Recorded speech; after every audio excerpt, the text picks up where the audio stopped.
So hi guys, welcome to my channel again. তো চলে আসে নতুন আরেকটা ভিডিও নিয়ে। তো আজকে এই ভিডিওটাতে আমরা আলোচনা করব অঙ্গনওয়াড়ি কর্মীদের প্রি প্রাইমারি যে ট্রেনিং এবং প্রি প্রাইমারির যে বিভিন্ন কাজগুলো রয়েছে সেটা কবে থেকে স্টার্ট হতে চলেছে পশ্চিমবঙ্গে, এবং অন্যান্য রাজ্যের আপডেটগুলো কী সেটাও আমরা ভিডিওতে আলোচনা করব। আর এছাড়াও কিন্তু ট্রেনিংয়ের মধ্যে যে আগে যে সিস্টেমটা ছিল, যেটা আমি তোমাদের বলেছিলাম যে 45 বছরের উপরে বা 45 প্লাস যে বছরের উপরে যে সমস্ত কর্মীরা রয়েছেন তাদের ট্রেনিং আগে করানো হবে। তো সেটার লেটেস্ট আপডেটটা কী রয়েছে এই 2025-এ, সেই আপডেটটা কিন্তু আমরা তোমাদের সাথে আলোচনা করব, ঠিক আছে? তো সেটা আর এছাড়াও আর তোমাদের কিন্তু ইনসেনটিভ নিয়েও একটা আপডেট এসছে, যে কেন্দ্র সরকারের দ্বারা যে ইনসেনটিভটা টাকার কথাটা বলা হয়েছিল, ইনসেনটিভের টাকাটা, সেটার আপডেটটা কী রয়েছে, মানে রিসেন্ট আপডেট, সেই আপডেটটা তোমাদের সাথে আলোচনা করব। তো এছাড়াও আরও এক দুটো আপডেট রয়েছে, সেই আপডেটগুলোকে ভিডিওতে শেয়ার করব তোমাদের সাথে।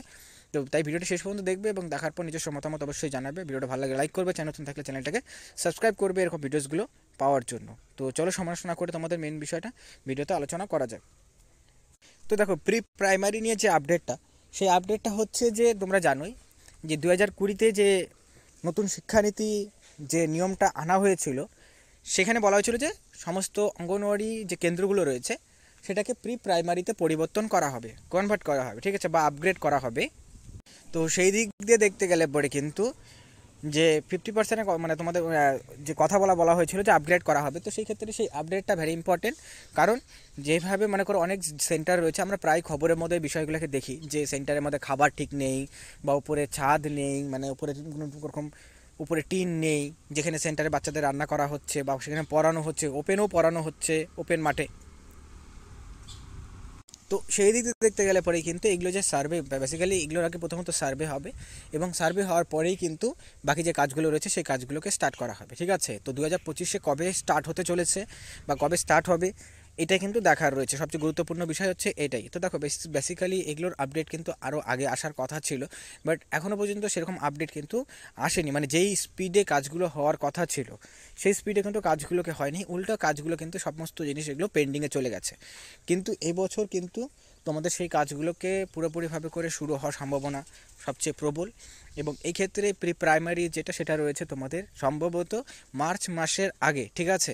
মানে ফেব্রুয়ারি মাসে তোমাদের হচ্ছে বাজেটের পরেই কিন্তু, মানে শেষের দিকে এটা ইমপ্লিমেন্ট হওয়া শুরু হতে পারে। আর অলরেডি তোমরা জানো যে কিছু কিছু রাজ্য এটা কিন্তু ইমপ্লিমেন্ট করা স্টার্ট করেছে।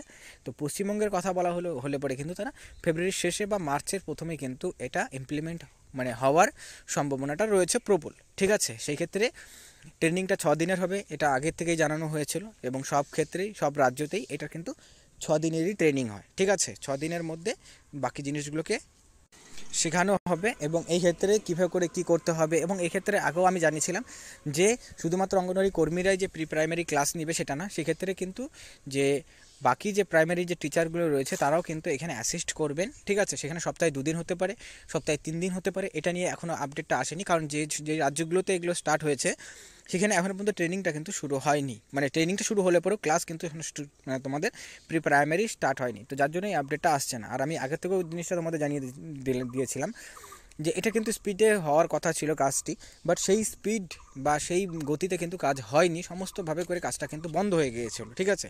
বাট এই 2025-এ এটা কিন্তু আবারও ইমপ্লিমেন্ট হতে পারে, এবং এটা কবে থেকে হতে পারে সেটাও তোমাদের সাথে কিন্তু আমরা ভিডিওতে আলোচনা করলাম। এবং এছাড়াও যে ইনসেনটিভ রয়েছে, সেই ইনসেনটিভ নিয়ে এবং কাদের আগে হবে আমরা নেক্সট ভিডিওতে আলোচনা করব। আর এছাড়াও ইনসেনটিভে যে তোমাদের দেওয়া টাকাটা দেওয়া হচ্ছিল, যেহেতু জিনিসের দাম বেড়েছে, বা তোমাদের মোবাইল রিচার্জেও তোমরা জানো যে মোবাইল রিচার্জের টাকাটাও কিন্তু যে বৃদ্ধি করেছে, তো সেই ক্ষেত্রে কিন্তু মোবাইল রিচার্জের টাকাটাও একটা ইম্পর্টেন্ট। তো সেটার